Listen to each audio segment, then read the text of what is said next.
حدیث قدسی میں بیان ہوا کہ اللہ تعالیٰ فرماتے ہیں میں اپنے بندے کے ساتھ ویسا ہی معاملہ کرتا ہوں جیسا وہ مجھ سے گمان رکھتا ہے۔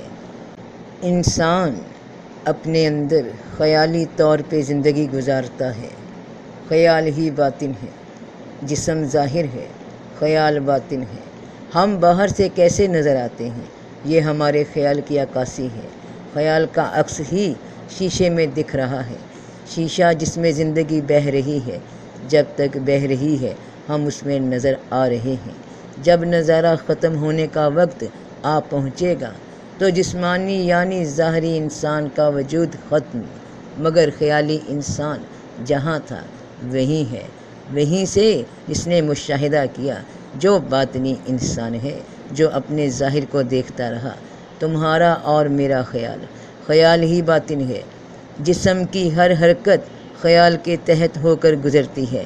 غصہ پہلے اندر آتا ہے پھر باہر ظاہر ہوتا ہے۔ بھوک پہلے اندر محسوس ہوتی ہے، خوراک باہر دی جاتی ہے۔ ہم اس جسم میں ہیں ہی نہیں، ہمارا خیال ہی اس پہ عکس دے رہا ہے جسے ہم اورا کہتے ہیں۔